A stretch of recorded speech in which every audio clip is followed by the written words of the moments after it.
কখনো ভেবে দেখেছেন রাতের বেলা মোবাইল ফোন ব্যবহার করা আমাদের শরীরের উপর কতটা গভীর প্রভাব ফেলতে পারে? মোবাইল ফোন এখন আমাদের জীবনের অপরিহার্য অংশ। তবে শোয়ার আগে মোবাইল ফোন হাতে নিয়ে কতটা ঝুঁকির মুখে যাচ্ছেন তা কি জানেন? আপনি যা ভাবছেন তার চেয়েও বেশি ভয়াবহ হতে পারে এর প্রভাব। আসুন দেখে নিই এর কী প্রভাব ফেলতে পারে। নীল আলো রাতের নির্জনতা যখন ঘুমের ইঙ্গিত দেয় তখন আপনি হয়তো মোবাইল ফোনের স্ক্রিনে চোখ আটকে রাখেন। তবে আপনি কি জানেন সেই স্ক্রিন থেকে নির্গত নীল আলো আপনার মস্তিষ্কের উপর কীভাবে ক্ষতি করছে? মস্তিষ্কের জন্য গুরুত্বপূর্ণ মেলাটোনিন হরমোন, যা ঘুমের চক্র নিয়ন্ত্রণ করে, নীল আলো প্রভাবে কমে যায়। ঘুম যেন দূরে পালিয়ে যায়। আপনি হয়তো ভাবছেন কিছুক্ষণ পর ঘুমিয়ে পড়ব, কিন্তু মস্তিষ্ক তখনও জেগে থাকে। আপনি কখন ঘুমের জন্য প্রস্তুতি নিচ্ছেন তখন সেই নীল আলো মস্তিষ্ককে বোঝাচ্ছে এখনও ঘুমানোর সময় হয়নি। ২ নম্বর হচ্ছে ঘুমের মান। শোয়ার আগে মোবাইল ফোনে সোশ্যাল মিডিয়া বা মেসেঞ্জিং অ্যাপের স্ক্রলিং কি আপনার দৈনন্দিন অভ্যাস? তাহলে সাবধান।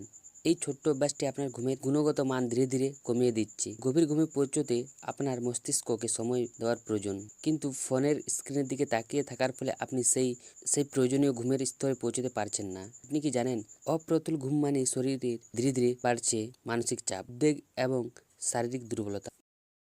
৩ নম্বর হচ্ছে দৃষ্টিশক্তির বিপদ। আপনার চোখ কি এই বিপদের ইঙ্গিত দিচ্ছে? অন্ধকারের উজ্জ্বল স্ক্রিনের দিকে তাকিয়ে থাকা আপনার দৃষ্টিশক্তির জন্য বড় হুমকি। আপনি যখন রাতের বেলা মোবাইল ফোন ব্যবহার করেন তখন চোখে শুষ্কতা, ঝাপসা সৃষ্টি, এমনকি মাথা ব্যথার মতো সমস্যা হতে পারে। কিন্তু আপনি কি জানেন এই ছোট্ট সমস্যা ধীরে ধীরে বড় বিপদের দিকে নিয়ে যেতে পারে?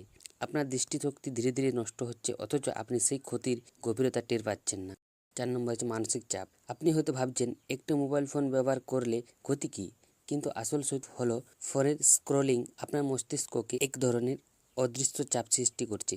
সোশ্যাল মিডিয়া বা মেসেজের নোটিফিকেশন আমাদের মস্তিষ্ককে সচেতন রাখে, যা মানসিক প্রশান্তি নষ্ট করে। এর ফলে আপনি শোয়ার পরও মানসিকভাবে ক্লান্তি অনুভব করেন, অথচ মস্তিষ্কের চাপে ঘুম আসে না। প্রতিদিনের এই ছোট্ট অভ্যাস আপনাকে মানসিক অশান্তির গভীর নিয়ে যেতে পারে। শরীরে অস্বস্তি বোধ। বিছানায় শোয়া অবস্থায় ফোনে ব্যস্ত থাকা কি আরামদায়ক মনে হয়? তবে এটি আপনার শরীরে ধীরে ধীরে চাপ তৈরি করছে। বিশেষ করে ঘাড়, কাঁধ এবং হাতের পেশিতে অস্বস্তি অনুভব হতে পারে। দীর্ঘ সময় ধরে শুয়ে ফোন ব্যবহার করলে আপনার মেরুদণ্ড ক্ষতি হতে পারে। আপনি হয়তো টের পাচ্ছেন না, কিন্তু ধীরে ধীরে আপনার শরীর দুর্বল হয়ে যাচ্ছে।